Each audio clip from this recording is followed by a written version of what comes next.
LinkedIn News.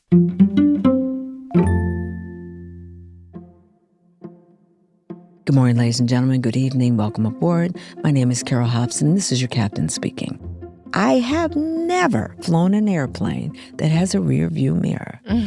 They don't make them in planes. God damn.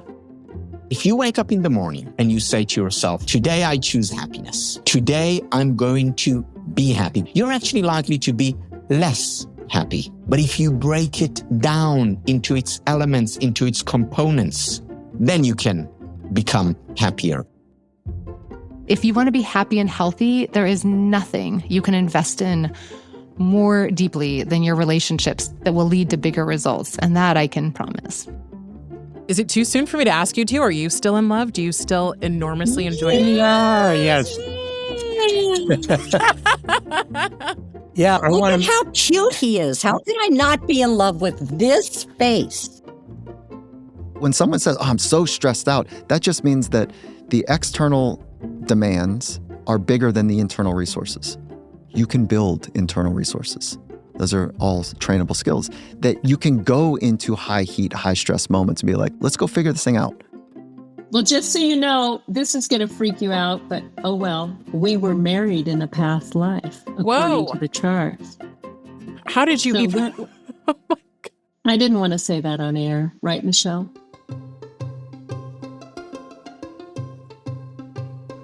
Hey everyone, I'm Leah Smart. This is Everyday Better, and this is our very last episode before we go on hiatus. Now, if you're a longtime listener, I wanted to leave you with some of my favorite clips and conversations from guests during our time together. And if you're just finding our show, hey, thanks for tuning in, and there is no better intro than this. My team and I have spent a bunch of time working through all of our episodes to sort of bottle up what this show has offered us and our listeners over the last 8 years. I cannot wait to share some of the wisest words, funniest moments, and tools that can help you grow as an individual and in the many roles you play for others in your life. That's all coming up after the break. We'll be right back.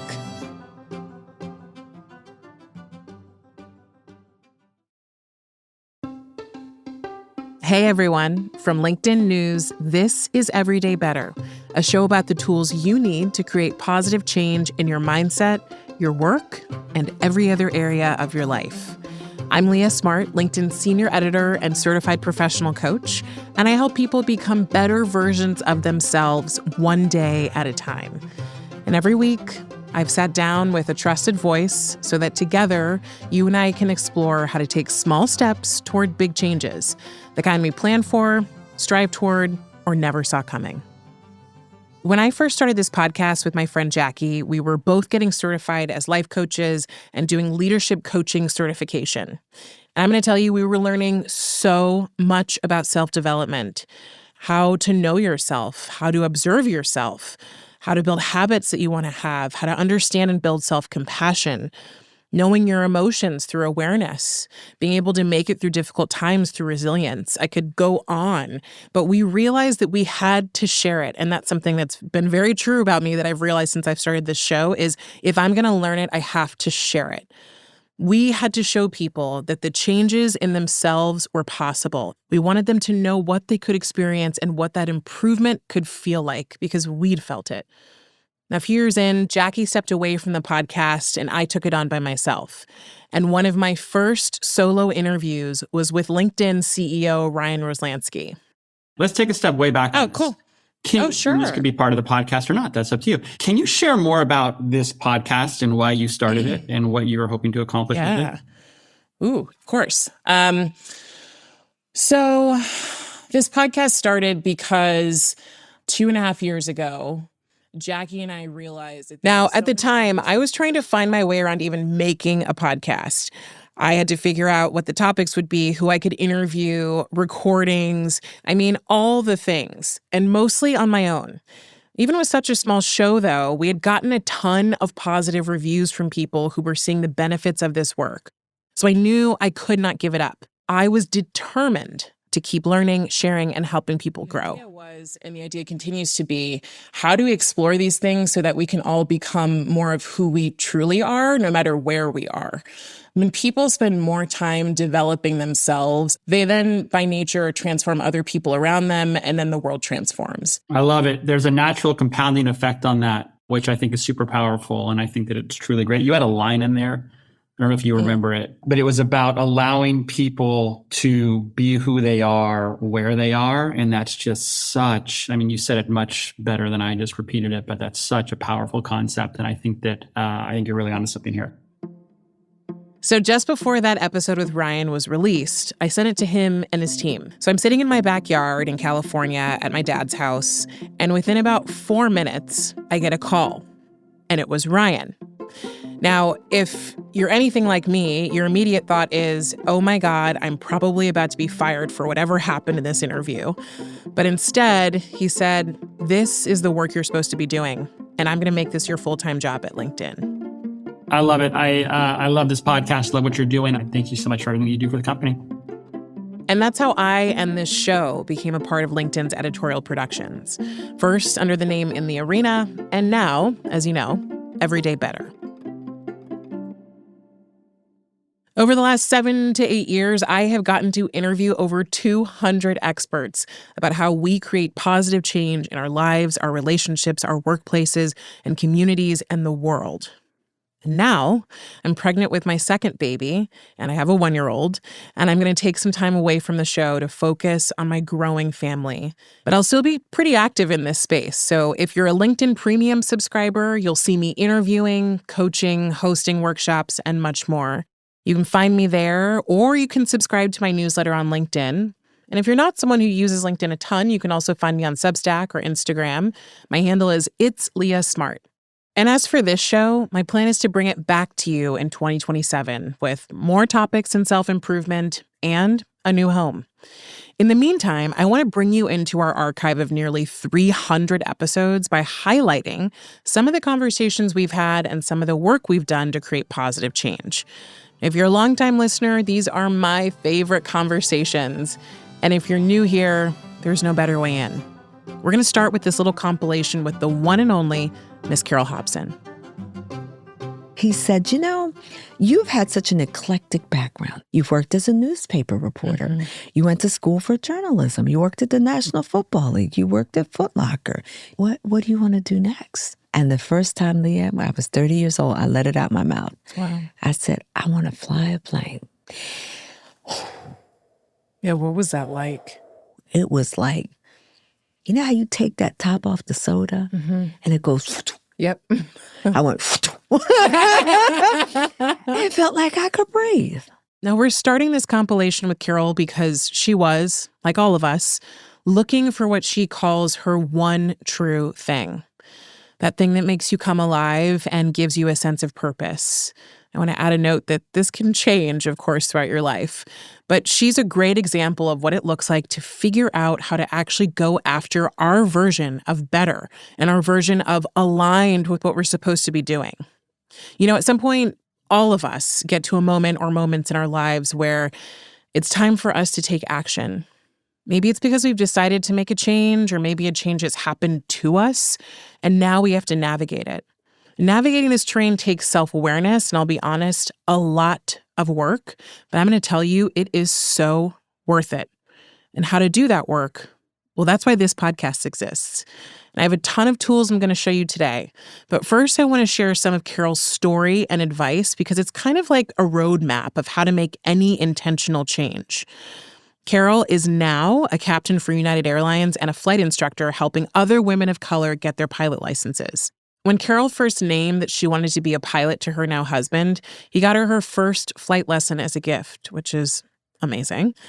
Before then, Carol thought she wanted to be a pilot, but after that flight, she knew it for sure. Leaving the ground felt as though you had left all the troubles behind. Flying is the closest thing I've ever experienced to being in the now, to being right now.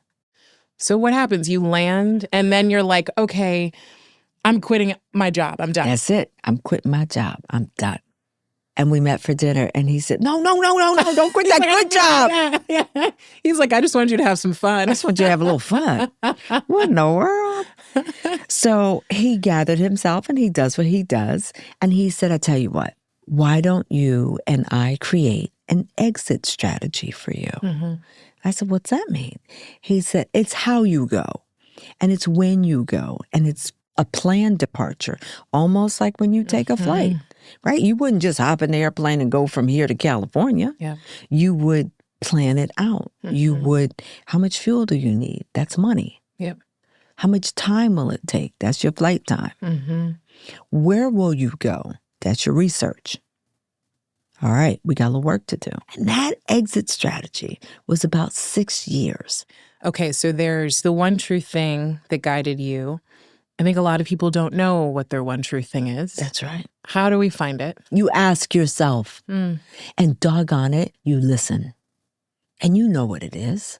What qualities can I focus on? What qualities can someone focus on to go, I want to make the move, but something is holding me back? I think that you need probably about 5 things. 1, you have to assess where you are and where do you want to go.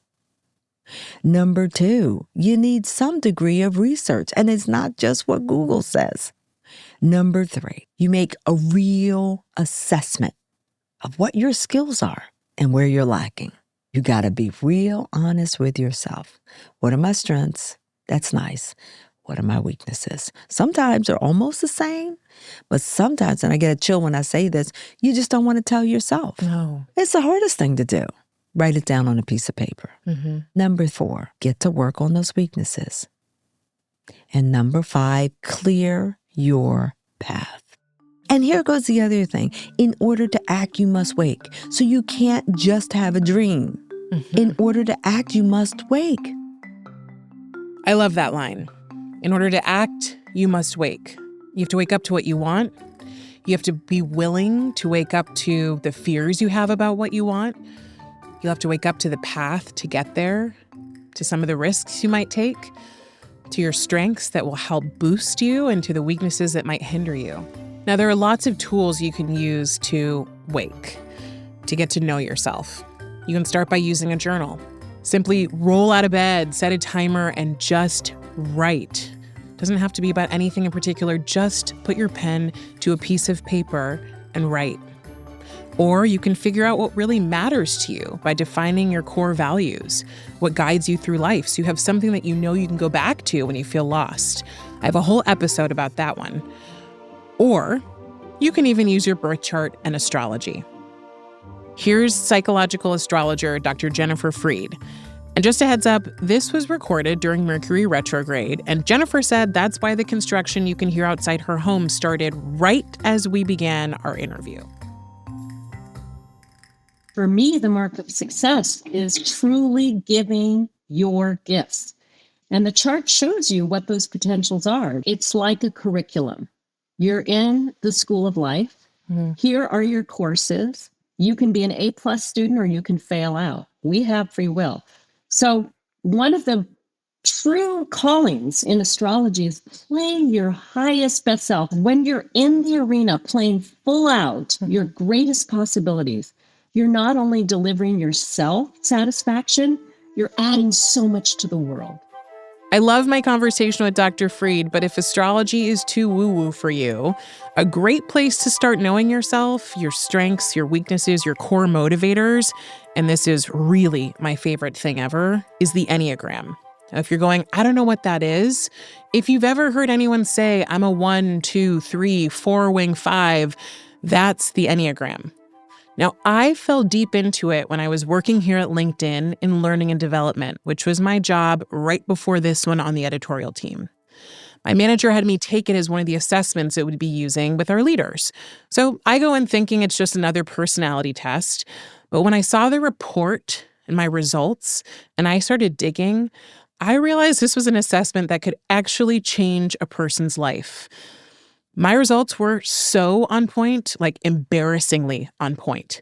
And since getting certified as a practitioner, I can say the same thing for every single person I've coached. Everybody says, this is basically the story of my life, which is music to my ears. Now, the Enneagram looks at your core motivators. I'll say that again. It's not just your behaviors. It's what's motivating you to do what you do. I'm going to tell you there are 9 types on the Enneagram.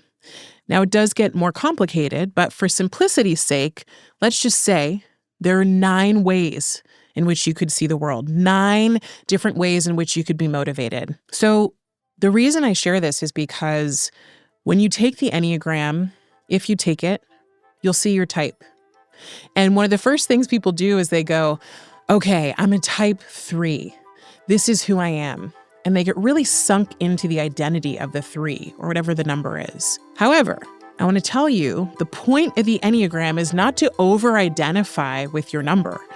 They actually say that the Enneagram shows you the box you've put yourself in and how to get out of it. Because the value here is recognizing there are so many different ways to approach life, to approach the world, and to grow. And the Enneagram provides a roadmap to do that.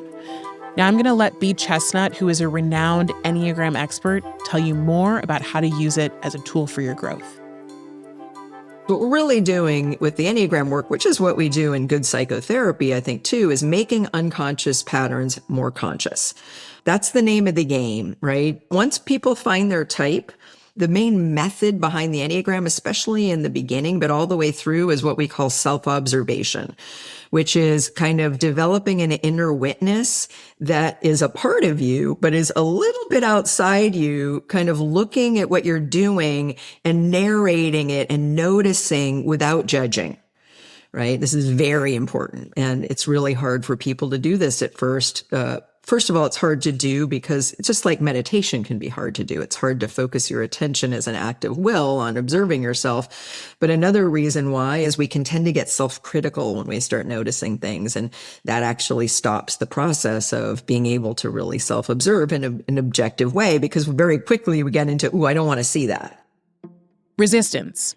It's one of the first things that comes up when you start trying to work on yourself. Yeah, some of it feels easy at first, but if you're doing the real work, you are going to experience resistance. You're going to have to work through resistance to self-observation and to self-knowledge if you really want to be your best in every room that you enter. Now, you're not going to be perfect, and it's not going to happen every time. You will mess up, but you will know your patterns and your triggers more intimately so you can catch yourself when you go into those reactive modes that are not helpful. One of the best conversations I have ever had on this show was with a high-performance psychologist about just that, what it takes to be at the top of your game. His name's Dr. Michael Gervais, and as you listen, first of all, I want you to know he's a Tom Cruise lookalike, and he's worked with some of the biggest people like Satya Nadella, who's the CEO of Microsoft, Olympian Kerry Walsh-Jennings, and the Seattle Seahawks. And to him, self-knowledge is just the beginning, just the first step of being great at your work. The opportunity and all the greats point to this, what I'm about to say. Who are you? Really do the work. Who do you want to be? And then stand for that. Really stand for it. So from clarity to conviction is an interesting arc. And then what sits in between those two, once you're clear about your personal philosophy in life, you're clear about your purpose in life. You're clear about the values that you're going to stand for, okay? The people that you're going to stand for. So that's the internal self-discovery work. Once you get clear on that, that's cool. That's good adult work. And then what's special, what all the greats have done, is that they stood for it in high heat moments. They stood for it when the pressure was on. And the greats died for it. So what sits in between that is mental skills and psychological skills. That's what allows you to navigate the difficult, adverse, high heat, high pressure, speed and accurate environments. Do you have the skills to navigate that weather? This is the study of excellence and how you become your very best. The present moment is the unlock to your best way of living. And to get into the present moment does require training, because your brain, let's separate brain and mind technically for a moment. Brain is the 3 pounds of tissue in your skull. The mind is like the software that's running that brain hardware. Our brains are designed with one primary dictum: survival. So when you walk into a threatening environment, your mind doesn't even have to think. The brain is programmed without even having to think to ready you to fight, to flee, to freeze if required. So if you don't train the software, if you don't upgrade the software of your mind, the way that you think, the brain's going to win. It would make sense that if something is important, your body knows how to ready itself. Okay? That's actually a very cool way to think about anytime you've got some butterflies or nerves, a switched onness. Yeah. Right? Yep. And then to be super concrete, to be more precise, this is how we work with an elite athlete or an executive or anybody, is that you think about it in a super simple scale, 1 to 10. And you think about the porridge analogy. The porridge is too cold, it's too hot, and it's just right. So the just right is a 4, 5, and 6 on that scale. 7, 8, 9, 10 is like it's too hot. I've got too much activation. And a 1, 2, 3 is like, yawn, I'm bored. What am I doing? So that's not going to work well for high performance. 7, 8, 9, 10, like I feel like I want to throw up in my mouth. Like that's too much activation, right? And that 4, 5, and 6 is like that you're in that slipstream where your thoughts are clear, your body's activated, you're thinking in an optimal way. And most people, if they don't train themselves, their mind, it's supposed to switch on, and it doesn't know when to stop. It just knows to switch on.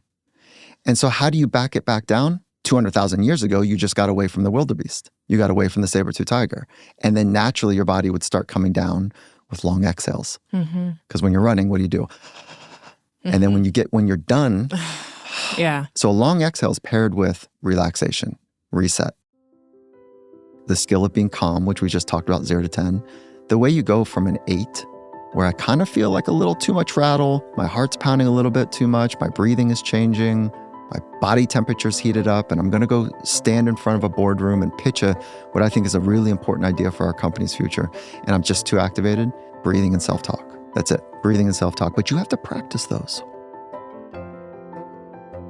After self-knowledge and clarity about your direction comes the practice of training your brain and your body to respond differently. To understand that most of the time, even though you might feel high stress, you might feel tension, fear, whatever it is, that you're not in imminent danger. Most of the time, your reactions are to things that will not end your life. The email not being sent on time, being late to the meeting, saying the wrong thing on a date, whatever it is, you are learning through brain and body training to tone it down, to respond differently instead of react. And that is where breathwork comes in. Now, you might have tried it in a yoga class for a little bit or learned how to do a box breath to focus, but let me tell you, there is a whole lot more to discover in the world of breathwork. Now, I started doing breathwork when I was invited to a breathwork class by a friend who was celebrating her birthday. Now, she invited me to this class with the teacher, JP Crimmy, and I was expecting someone calm, somebody centered who would probably talk a lot like this in a whisper. Maybe they'd be in all white and they'd be barefoot and very chill. And we did not get that. JP is a sassy, bald Boston dude who yelled at us in his intro, and I was laughing the entire time. But then I had one of the most transformative experiences of my life in this class. I had never done body work. I thought that my stress, my anxiety, that level, 7, 8, or 9 that got really intense, like Dr. Gervais just talked about, I thought that was all in my head, but it was in my body. After an hour of conscious, connected breathing, you literally scream at the top of your lungs until you're out of breath. I know it sounds wild, but I'm going to tell you, it is a huge release of emotions from your body. You're like crying and screaming all at once. And then you get up when the class is done and you have like the lightest, brightest day ever. I went almost every Sunday for about 2 years, right up until I got pregnant, because I felt like that was a little bit intense, but I will be back and I cannot wait. Here's my breathwork coach, JP Crimmy. You have a breathing pattern when you're experiencing anxiety. You have a breathing pattern when you're experiencing depression or anger or any of those emotions. And if you can look at that breathing pattern, if you can go, oh, I'm feeling anxiety or I'm feeling depression, how am I breathing right now? And if you can shift your breathing pattern into a different type of breathing pattern, you can actually start to shift out of the emotion. And if you can shift the emotion, you can start to change your life. Breathwork is an umbrella term. There's Kundalini and there's box breathing and there's this and there's that. And they're all amazing methods. And I've studied them all and I've learned them all and I know them all. But I focus on this one technique. And what it is circular breathing, conscious connected breathing. 2 breaths in, 1 breath out, in and out through the mouth. And you're like, yeah, I've been breathing my whole life. How can this 2 breaths in, 1 breath out, so going to cause all this? It's going to make me cry. It's going to do all this stuff. Like, you just can't wrap your brain around it until you actually do it. But what it is that we have all this stuff stored in our nervous system. Our sympathetic nervous system is my personal belief, right? That's the fight or flight. Parasympathetic is rest and digest, right? So when we breathe through our mouth intensely in this way, it breathes into our sympathetic nervous system. And that's where all the trauma, that's where all the stored emotions are. You're wide open from the breath work. You know, we tend to walk around a little bit guarded with our hearts not completely closed. It depends on the person. But, you know, we're living in a tough world today. And there's a lot of stuff coming at us that can be difficult. But if you continue to show up and do the work, that's how you really grow and change and use it as a tool to transform your life. So JP always says, change your breath, change your emotions, change your life. Now, we've talked about self-knowledge, training your brain, breath work, all of these great self-development tools. Now I want to leave you with a framework that I've used for understanding how these tools and others can fit into your version of contentment and positive change. This framework comes from my friend Tal Ben-Shahar, who's a happiness researcher, and he was the professor of one of the most popular classes at Harvard called positive psychology. His framework is about how we create the conditions for happiness instead of chasing it directly, and it's called SPIRE. S-P-I-R-E. Here's Tal. The S of SPIRE stands for spiritual well-being. Spiritual well-being can, of course, and for many people, is about religion. But it can also be about experiencing a sense of meaning and purpose in life.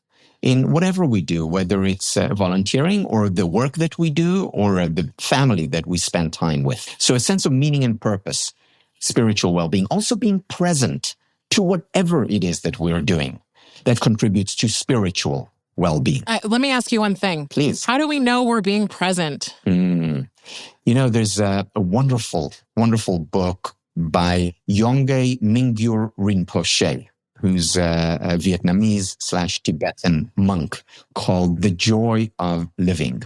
And there he says that being mindful or practicing mindfulness is not about being in the here and now all the time. It's rather returning to the here and now.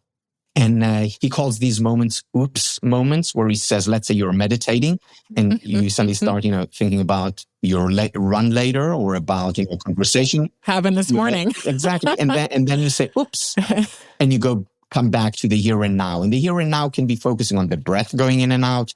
It can be focusing on an emotion or on a physiological stimulus, whatever it is. And what he says is that meditation really is about having these oops moments. And I love that because it takes the pressure off meditation. Okay, now I have to concentrate for 30 minutes and not lose my focus. No. It's about losing your focus and simply returning to focus. So that's spiritual well-being. It's about being present and it's about purpose. Then it's about physical well-being, the P of SPIRE.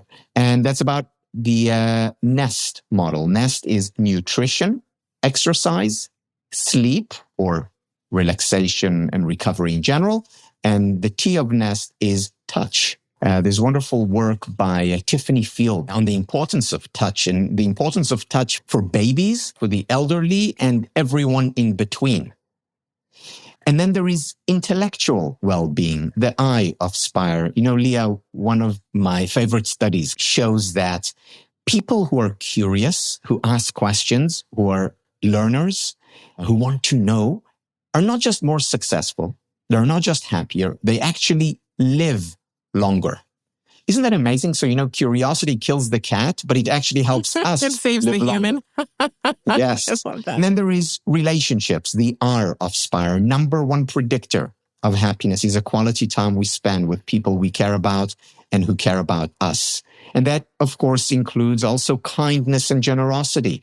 One of the best ways to increase our own levels of happiness is to help others become happier through our kindness and generosity. So it's not just what we get, it's what we give. It's mostly what we give, and through that we get. Love that. And then what about the E? So the E, this is about our emotional well-being. And that has to do with accepting, embracing painful emotions as natural.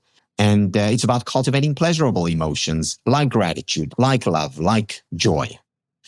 So what you're saying is happiness is a system that if we have access to the information we need to understand how that system works, we can essentially engineer experiences or ways in which we experience life, not always as happy or pleasured people, but as people who are able to find meaning, joy, and growth in our experiences. And, Leah, I like the fact that you use the word engineer, because when you're talking about engineering, you're talking about understanding the components. Now, why is it so important to know those components? Because there is a real barrier and a misunderstanding around this whole idea of happiness. And what is it? It's that if you wake up in the morning and you say to yourself, today I choose happiness. Today I'm going to be happy because happiness is important for me, because it's a value, because I care about it. You're actually likely to be less happy. So what do we do about it? What we do is we pursue happiness indirectly. So if you go outside right now and let's say the sun is shining and you look at the sun directly, you'll actually hurt yourself. It will burn. You'll tear up. However, what if you take that same sunlight, those same rays, and you put them through a prism, and then you look at the outcome of what comes after the prism? In other words, you look at the sunlight indirectly through the prism. Well, then you can enjoy the colors of the rainbow. And it's the same with happiness. Pursuing it directly, saying, I want to be happy, I choose to be happy, that will actually make us less happy. But if you break it down into its elements, into its components, and then pursue those, then you can become happier. So we can engineer a happier life and all of the changes that we want. But a reminder, even for us self-development folks, self-development is not just about your life. Like you heard Ryan Roslansky say up top, it's really about the compounding effect that you have on others in your life as you change, and that they then in turn have on those in their lives as they change. This is a me to we experience. We'll get into that after this short break.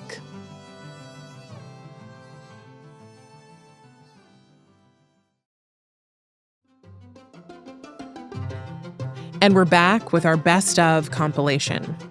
Now, we always need to do that me work. That is so important. It's the work we were talking about before the break. But we can't forget about the we work, or the result of doing the work on yourself, on the rest of the world, starting with those around you. Now, I started thinking about this question of how do I fit into this larger picture in my community, in my workplace, in society, and even in the world. So when I started asking this question, I decided I should probably talk to someone who has a lot more experience in this area than I do. Her name is Michelle Thaler. She's an astronomer and research scientist, and she's formerly at NASA. She thinks a lot about how we zoom out and see the bigger picture. And when we spoke, Michelle was the director of science communication at NASA, which means she is really good at taking all of those super confusing concepts about space and existence and helping us fit them into our tiny little brains. Michelle was the host also of the show How the Universe Works. Now, what's really unique about her is that Michelle lost her husband from a rare form of brain cancer. He also worked at NASA. He was an astrophysicist. And in her work, what I found is there's this very beautiful and personal and non-scientific expression of life through her work, even though it's related to space. She's experienced grief. She talks about losing a soulmate. And then there's also this existential thing she explores in space. Now, when Michelle lost her husband, she actually found comfort in the work they both did, asking questions about the world, about greater existence, and learning more and more about space. So I talked to Michelle to see, as someone who's so good at seeing the big picture, how we find inner peace and our place within this larger universe. I think the main thing is just getting people to slow down. Slow down all of the things you have failed to do during the day, all of the ways we criticize ourselves, and just take a breath and think all of the life that's existed before us for billions of years, going back all the way to the beginning of life, has led to you here tonight, looking up at the stars, and to just feel that presence of time and the universe around you. I mean, from the perspective of a scientist, I think that, every one of us becomes this cosmic miracle. And I don't really mean that in the sense of a religion. But the view that we have, and all my scientist colleagues, we see the building blocks of life being built, out among the stars. And then one of the reasons we study meteorites, and we're so excited about bringing back this sample of an asteroid this fall, is that this is material that was part of our solar system about 4 billion years ago, 4.5 billion years ago, before there was any life. But in these meteorites and asteroids are all the building blocks we need, every molecule that makes up your DNA, your RNA. That was something we only just discovered in the last 2 years, is that we have now found every building block of DNA. We see these chemicals forming between the stars. We see meteorites delivering them to a planet that was lucky enough to have liquid water on its surface. And they mixed. And you let that mix sit for 4 billion years, and here you are. And every single life form that has ever existed is unique. And, we're all the descendants of single-celled animals a long time ago. Whether you were bacteria or whether you're an ant or whether you're a dolphin or whether you're us, this thing that we call life has one chance to be in you, to look through your eyes.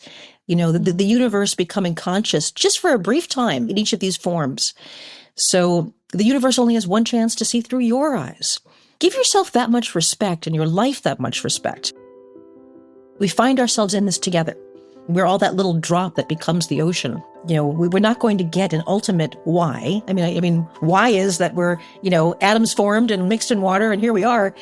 But there's got to be something a little more to that why. And to me, I think that's the experience that we share. That, completely powerless in life and death. Briefly, we get to say to each other, look up, and look at me. And see the universe and see me in front of you.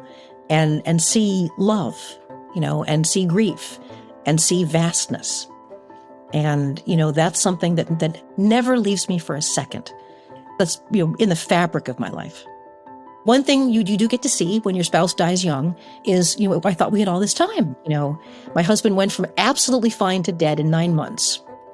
And that's going to happen to some people out there, some people that are probably listening to this podcast. And eventually, of course, we'll all close our eyes on this world. And so being so grateful and so precious, and then having the bravery to say, how am I going to follow my heart and my mind? This unique bit of the universe that's me, what does it want to show the universe? What would I like to leave as my lesson? So how do you find inner peace or create it? Well, first, of course, it's doing that me work, but then it's also finding a way to exist and see yourself in the larger context of the world. See yourself as connected to other people, more connected than I think most of us think of ourselves as. And then figuring out in your short time here what you want to contribute, what you want to leave behind, how you want to impact others. Now, I personally believe that relationships of all kinds are a great way to find meaning in your life. They give you that sense of connection that Michelle was talking about.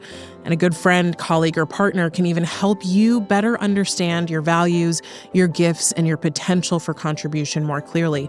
I'll even throw out there that an enemy can help you see your values, your gifts, and your potential for contribution. And relationships are a great place to invest energy.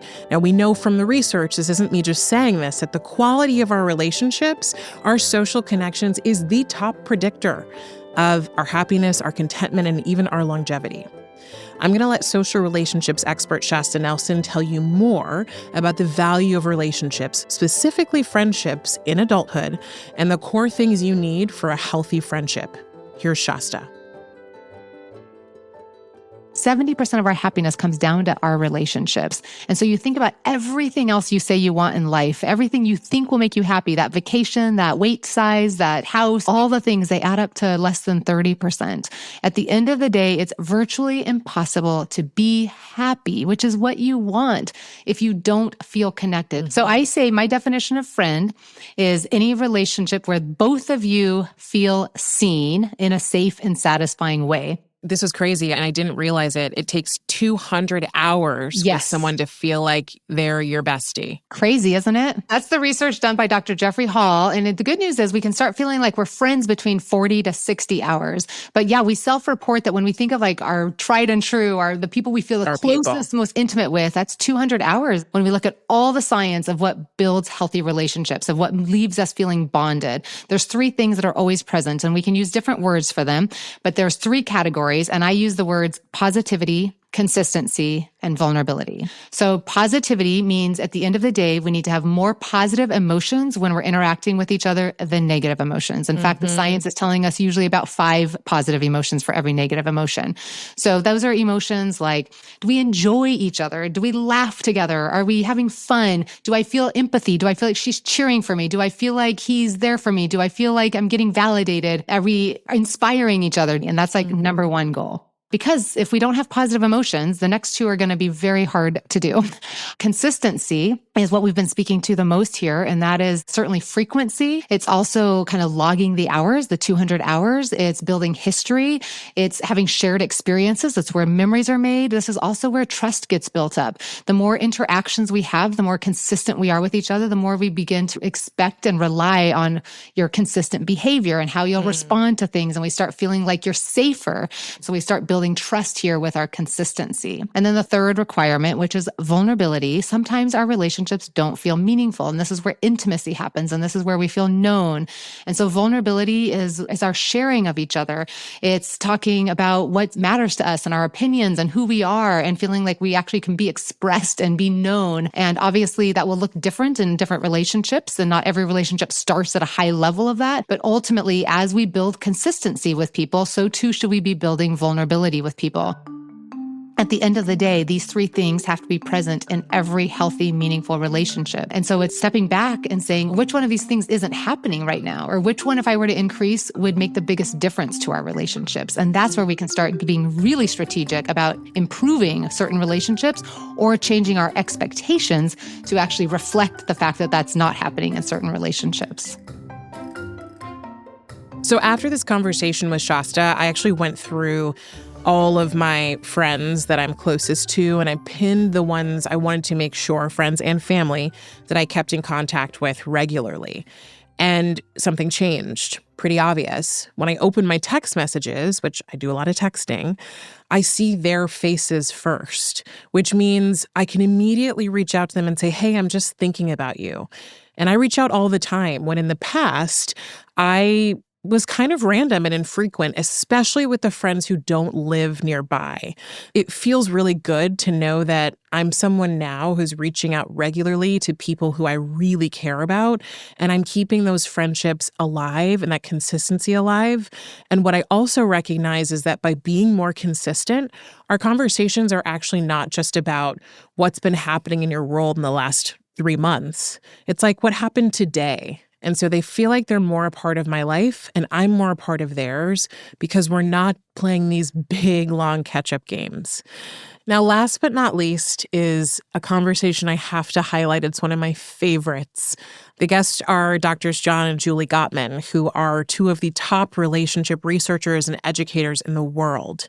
They are at the forefront. They are pioneering when it comes to researching what it means to have a strong, meaningful, resilient relationship, particularly in the romance department.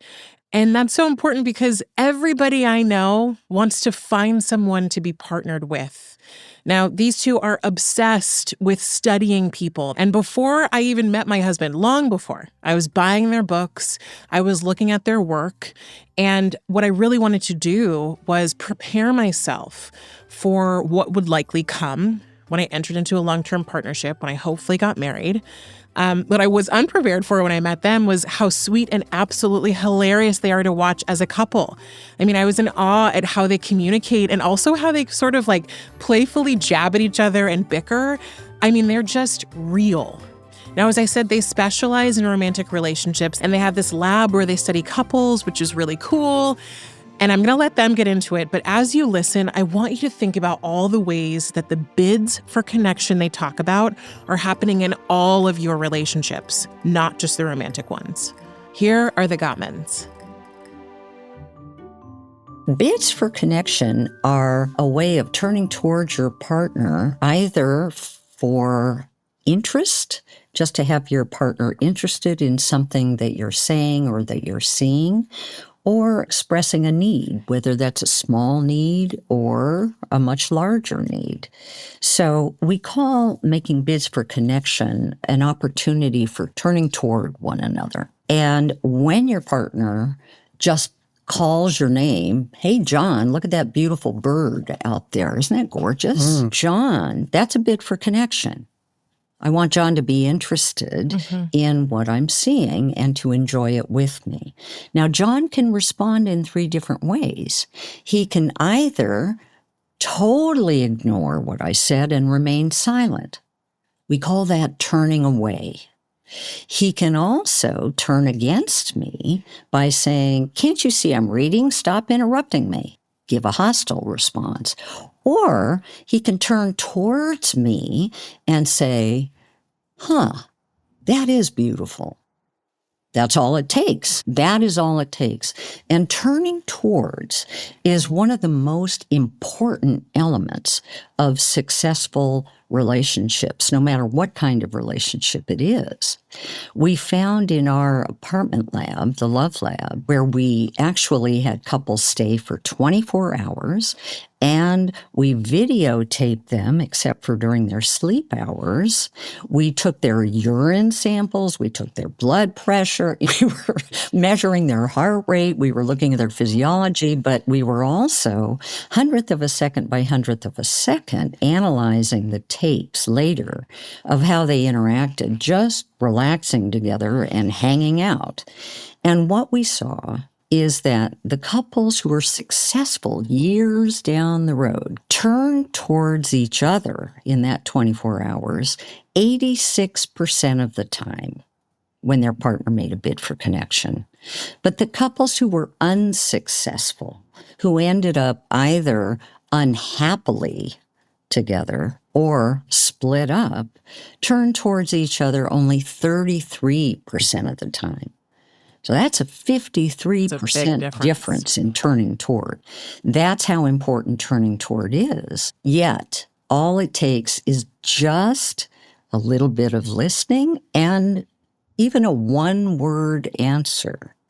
Doesn't have to take a huge effort. And part of turning toward is also that we discovered that people are building an emotional bank account in the relationship so that during conflict, if they've turned toward a lot, they have a shared sense of humor. They can be affectionate even when they disagree. They can disagree in a kind of kind, affectionate way. And to be able to laugh at yourself when you disagree with one another, that's a huge asset. And it really comes from turning toward. So your relationships are a great sandbox to get to know yourself, but also to understand yourself in the context of others. So, not just who you are as you're reading your books and doing your self-development work by yourself, which is what I was doing in your home, but actually out in the world and in the context of other people. And what I've found often, though, in myself and with others who do self-development work is that we get so busy working on ourselves, sometimes I think it's an avoidance, that we don't honestly go out there and practice. Sometimes this can be an avoidance of a romantic partnership or the next step in our careers or a desire for more abundance or more money, etc. This was something I held as kind of an unseen belief, is that I had to be perfect and ready-made to make anything happen or to take any next step. So I asked Julie Gottman about it. That is so normal, so common that people feel they have to be perfect. They have to have everything just perfectly laid out inside themselves. I think one of the little sentences that summarizes that is, you can't love somebody else until you love yourself. Well, forget it. If that were true, this wouldn't be here. This husband, my God, I didn't love myself when I met him. I hardly do now. Little pieces of myself. I like my hair. We're always growing. We're always growing. That's what life is all about. We're never finished growing. When you're finished growing, it's time to die. So I'm going to tell you, unexpectedly, this has been one of the biggest lessons in my own self-development work, in the interviews I've done so far, in my writing, and in my life experiences, is that I used to believe that I'd be able to get through this self-development work, get my A, and move on because I'm ready to go. But in reality, there's always something else. And I will say there's two things that kind of exist together, right? And I think we have a lot of trouble having things exist in tandem. One of the things was when I was first starting my self-development work, it sounded and felt so good and satisfying to keep thinking that I had another assignment on my plate, another thing I had to fix. And I'm going to say very clearly, if you haven't heard it before, you're going to hear it now. You are not broken. I am not broken. There is nothing to be fixed so that then you can finally be happy, then you can finally meet someone, then you can finally have a great job. If you worry about being ready-made and fixing yourself, you're never going to live.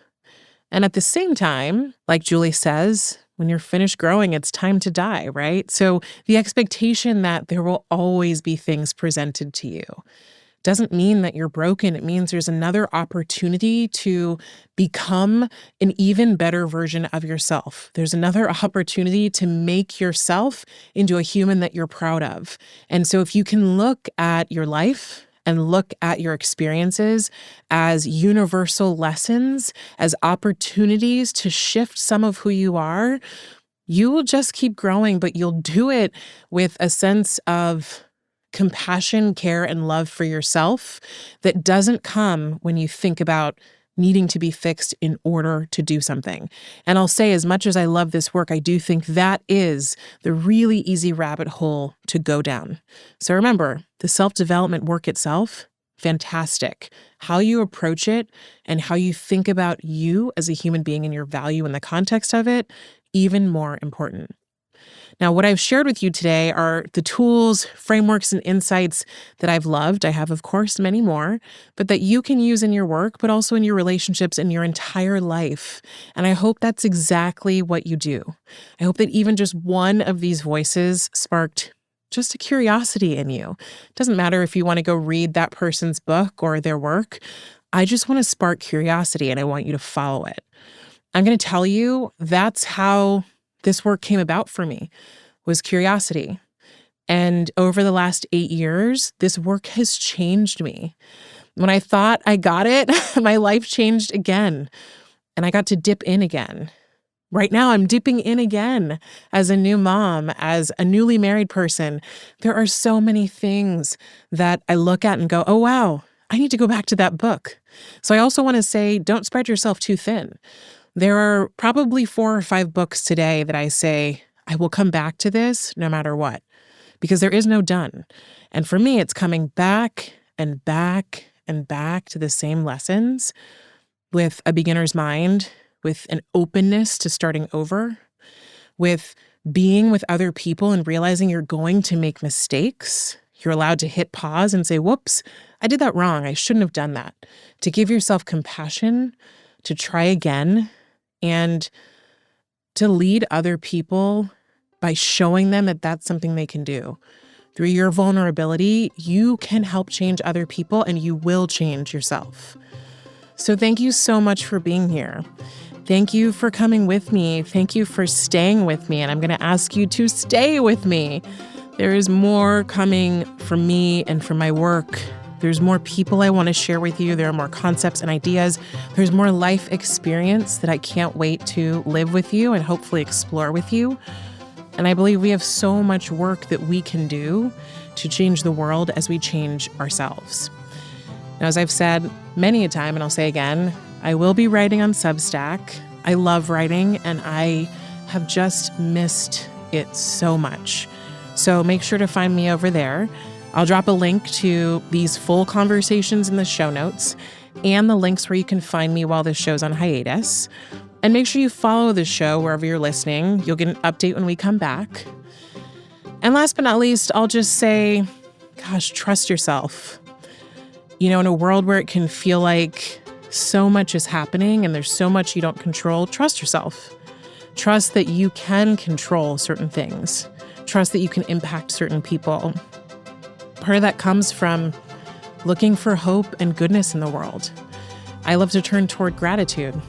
So I'll tell you, give thanks. Give thanks for what you have. Because if you're here, if you're listening to this right now, there is something to be grateful for. So go find it, thank it. Try that every day. I promise it will change your life. And I will see you oh so soon. Everyday Better is a production of LinkedIn News. The show is produced by Rachel Wong and Ava Ahmadbegi. Asaf Gadron is our sound engineer. Tim Boland mixed our show. Sarah Storm is our senior producer. Dave Pond is head of production and creative operations. Maya Pope-Chappelle is director of content and audience development. Courtney Koop is head of original programming. Dan Roth is LinkedIn's editor-in-chief and vice president of content development.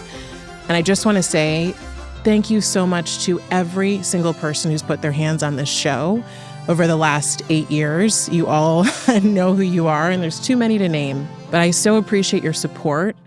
I so appreciate your creativity and all of the heart that you brought to this show. And thank you, thank you, thank you. Finally, I'm Leah Smart. Thanks for being with me. And I said it, I will see you very, very soon.